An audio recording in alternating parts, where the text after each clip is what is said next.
Chers amis, bonjour et bienvenue sur les ondes de Radio Arc-en-Ciel avec notre fidèle Mazam et bienvenue également pour ceux qui nous suivent sur YouTube via des liens Facebook que nous envoie Morissette ou encore d'autres personnes de ce fabuleux groupe Jésus est mon guide aujourd'hui. Nous sommes donc le 24 janvier, nous fêtons Saint François de Sales. Bonne fête à tous les François, François Baker.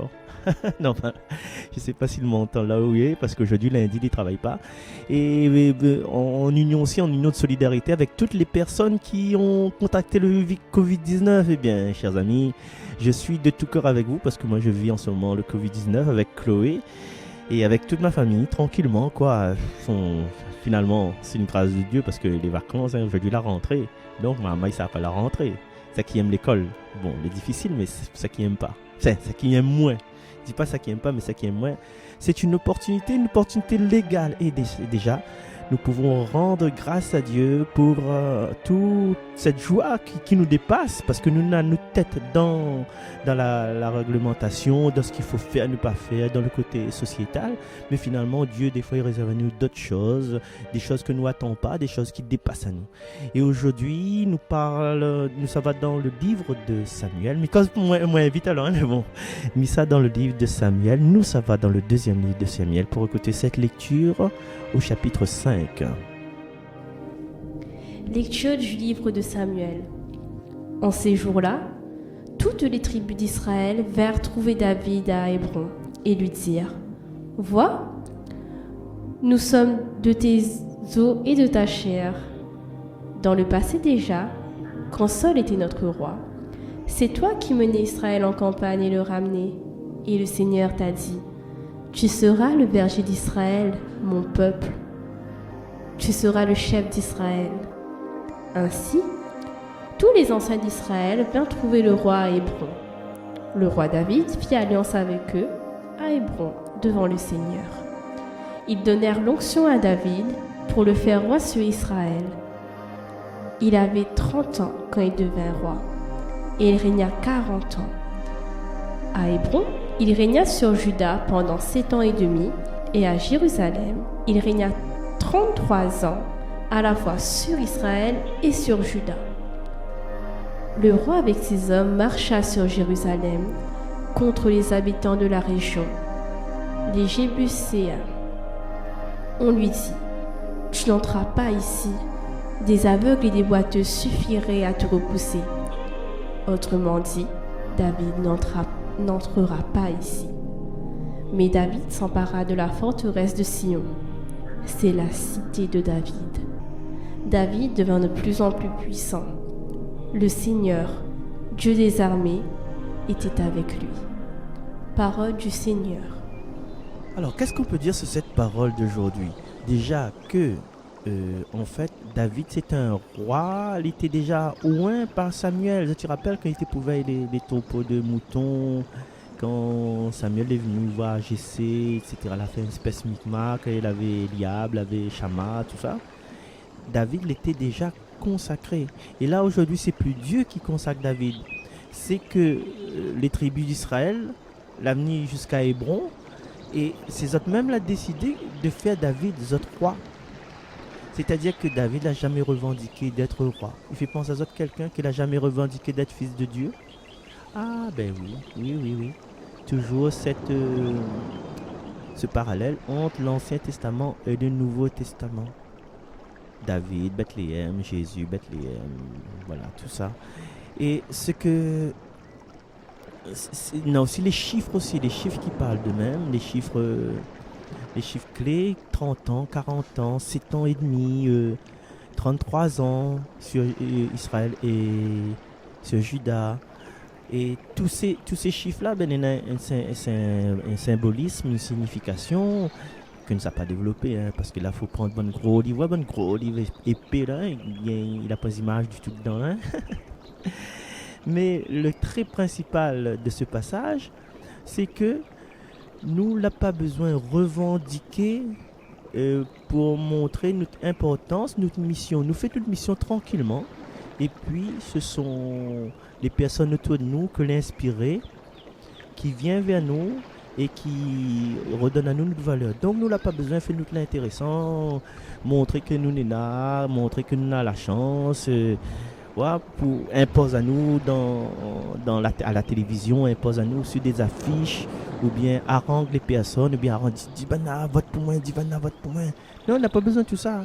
Et il ne sert à rien non plus à avoir des responsabilités dans ce monde et ne pas être capable, parce que l'efficacité d'une personne, sa gentillesse, c'est dans ses gestes, c'est dans son attitude. Et il a bien dit que la nature de l'homme, ben, il révèle à lui quand il est tout seul en fin de compte. Quand il est tout seul qu'on observe à lui, il dit ah ouais, ben il fait vaisselle donc, hein? Ben, il est propre, il brosse son dent. Donc, méfie à nous, prends compte des apparences de ce que les gens y font. Et Jésus l'a bien dit aussi, on ne reconnaît l'arbre qu'à ses fruits. Et David apparemment, s'il peut être choisi comme ça, c'est qu'il apporte de bons fruits. Et le message d'aujourd'hui, autour de nous, nous les capables, hein? Ça les cieux, nous les capables de porter des bons fruits. Des bons fruits de l'humilité, des bons fruits du partage, des bons fruits d'un sourire. Un sourire, des fois, il suffit. Sourire, merci, s'il te plaît, au revoir, je t'aime, pardon. Vous connaissez les mots magiques là? Ça, dans notre conversation, il suffit. Dans notre conversation, il suffit aussi de ne plus juger, parce que nous allons les placer. Est-ce que nous les bien placés pour juger? Non, on a quelque chose, quelqu'un, un phénomène, un être suprême que l'a créé à nous, que est au-dessus de nous, qui voit les choses d'une perspective plus large que notre vision limitée. C'est cette personne-là qui peut juger à nous. C'est cette personne qui dit hey, attention, dans la direction où ça va là. Et il peut y avoir un obstacle, un obstacle, tourne à ouvrir la droite, tourne à ouvrir la gauche, mais prends pas les avec que réveil, il marche pas. Malgré que il y a une certaine expérience, mais des fois là, zati là-haut, zati harangaou, zati chamaou, pas bonbon, hein, mamaï. Connu longtemps dit suivez pas étrangers dans nos bonbons là, suivez pas étrangers dans bon camion tolé là. On ne suit pas ça. Et souvent, ben, dans notre vie, nous pouvons rencontrer des personnes mal intentionnées comme ça. Du coup, aujourd'hui, ce que notre mission d'aujourd'hui, à partir d'aujourd'hui jusqu'à la fin de nos jours, selon la formule consacrée, ben, nous invite à nous à être de bonnes personnes, à faire des choses justes selon la volonté divine. Voilà, et maintenant, on nous chante le psaume. Ton amour et ta fidélité sont avec lui, Seigneur. Ton amour et ta fidélité sont avec lui, Seigneur. Autrefois, tu as parlé à tes amis, dans une vision tu leur as dit. J'ai donné mon appui à un homme d'élite. J'ai choisi dans ce peuple un jeune homme. Ton amour et ta fidélité sont avec lui, Seigneur. J'ai trouvé David, mon serviteur. Je l'ai sacré avec mon huile sainte. Et ma main sera pour toujours avec lui. Mon bras fortifiera son courage. Ton amour et ta fidélité sont avec lui, Seigneur. Mon amour et ma fidélité sont avec lui. Mon nom accroît sa vigueur. J'étendrai son pouvoir sur la mer et sa domination jusqu'au fleuve. Ton amour et ta fidélité sont avec lui, Seigneur. Voilà, chers amis, merci d'avoir été attentifs tout au long de cette petite émission. Pas trop de chance, vous avez vu, mais beaucoup d'amour et beaucoup d'épices. Alors, ce psaume-là, s'il nous revient vite fait dessus, écoute, le Seigneur, il pousse à nous à la force, au courage, à la confiance. Et ce courage, cette confiance-là, je voudrais dédier ça aux personnes que l'on est en deuil déjà, ma famille est en deuil, que les personnes qui vivent le Covid-19 ou bien que des personnes malades, pas forcément du Covid, mais d'autres maladies. Certaines désespérances, non, mettre tout dans la main du Seigneur. Voilà, c'est cette mité ça à dire à toujours à Dieu. Allez, au revoir. On a retrouvé. Bye bye.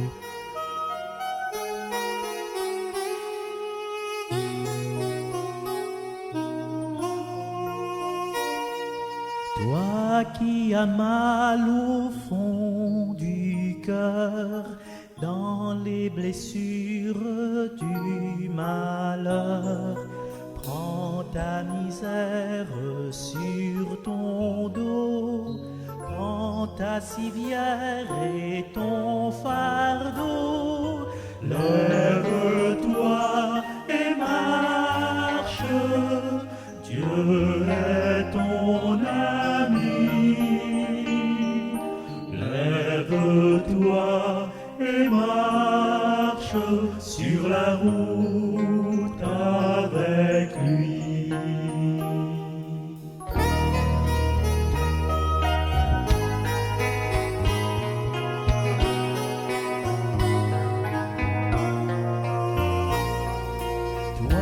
Que la honte a humilié avec la lèpre et ton péché.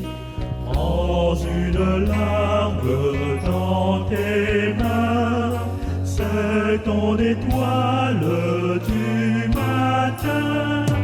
Lève-toi et marche, Dieu est ton ami. Lève-toi et marche sur la route avec lui.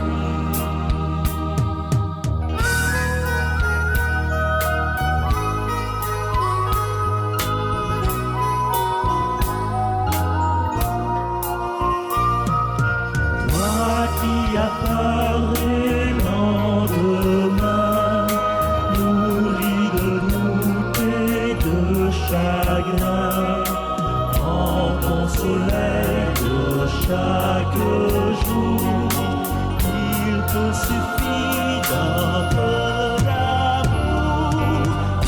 Lève-toi et marche, Dieu est ton ami. Lève-toi et marche sur la route avec lui.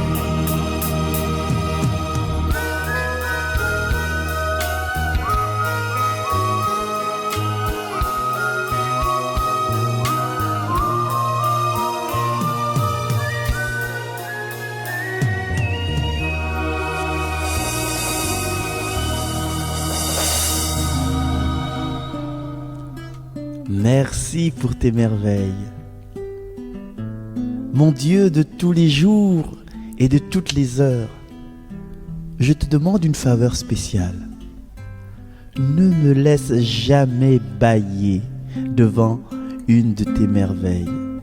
Laisse-moi jouir du miracle de chaque réveil, du miracle de savoir que je suis encore en vie, du miracle de respirer, du miracle de marcher et de penser, du miracle de ton amour et de ta miséricorde.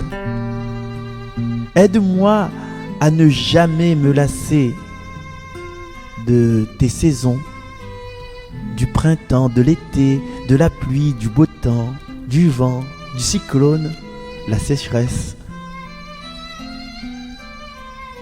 Chaque jour est un miracle, ainsi que chaque nuit. Merci pour la beauté de l'île de la Réunion, Seigneur. Merci pour le lever et le coucher du soleil. Merci pour la lumière du phare de Sainte-Suzanne. Merci pour la lune et les étoiles. Les nuages roses du matin, les nuages mauves du soir.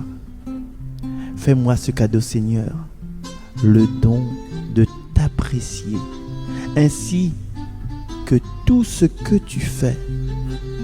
Un jour, comme tous les jours, je te demanderai le don suprême.